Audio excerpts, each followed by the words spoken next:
Welcome to another board game review. I'm the Cardboard Stacker, and this is Bravest Warrior's Encounters. In this Press Your Luck game, you need 30 hero points in order to win. To do that, you have to score encounters.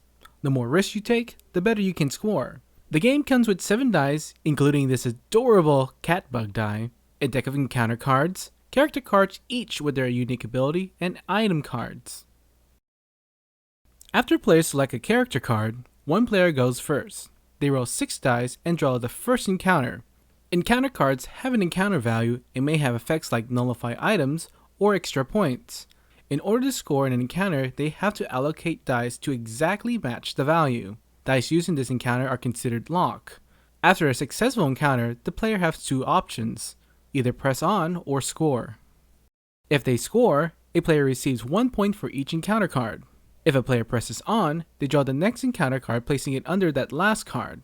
Reroll any unlocked dice and try to beat that encounter. If all the dice are used in that first encounter and the player wishes to press on, all the dice are removed and the card in this column are moved aside and a new encounter card is placed next to it. Cards in this encounter are worth 2 points when scoring. This is called an escalation, and it can happen multiple times with each new column rising in points value. Other players may assist with an item or an ability as long as the current player fails to allocate dice. Assisting cannot be refused, and any player helping out the current player shares the amount of points that's scored from all the encounters. If a player is unsuccessful in using their dice, the player fails, does not score, and a turn is passed on to the next player. The next player may wish to start a new encounter or continue the previous player's encounter by coattailing. When a player coattails, they remove the card and the dice from the last failed encounter, draws a new encounter, and continue play as normal with all the cards still out. When a player scores, then they would score normally including the previous cards. Coattailing can happen on multiple occasions, but can only continue for 1 round from the first fail. Players may wish to buy items. After drawing an encounter before rolling, players can pay 2 points to draw an item card.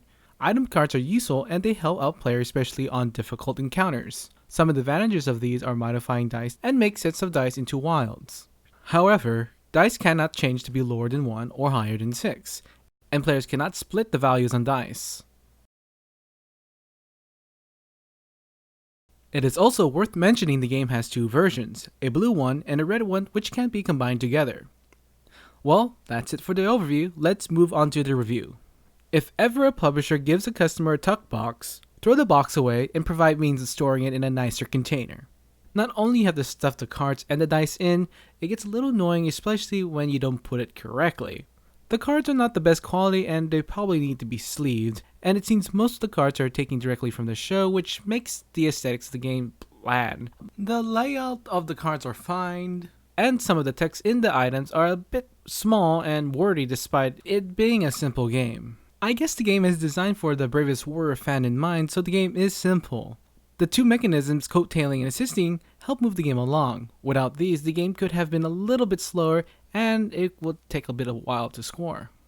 It's a light push your luck game and it's going to be susceptible to runaway leads. A very common lead for a player is to coattail someone's points and of course getting very lucky.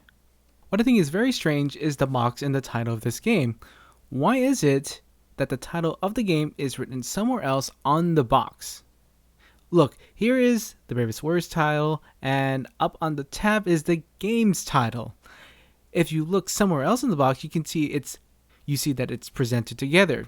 Speaking of the title, what I gather from the website, it seems, and this is only a prediction, that the encounter game system might be used in future games. Again, this is a prediction, and I have no knowledge of this game system to be re-implemented. Perhaps it's more like the Cerberus system in the deck builder games by Cryptozoic. And going back to gameplay, I think it's essential to buy items. It really helps out especially when you are running low on dice and getting an exact value of a card. Going for escalation really adds up too. As you may already know, the game has 2 versions, a red one and a blue one. It bothers me a bit, but I felt the game didn't have to be split, but they did it anyway. From my perspective, I felt I have to buy both sets because Chris and Walla were in one and Danny and Beth were in the other. If you're wondering about the version differences, other than the characters, there are only a few cards from the item and encounter deck that can only be found exclusively in each version. In whole, the differences are subtle. If I were them, I would put both boxes together into one box, an actual box, and sell it like that. But I guess that's marketing for you. Anyway, hey. We're not talking about those. Final thoughts. While I think the game is alright, I find it to be just a bit bland. As a fan of the series, I really wish there was a better game to represent it.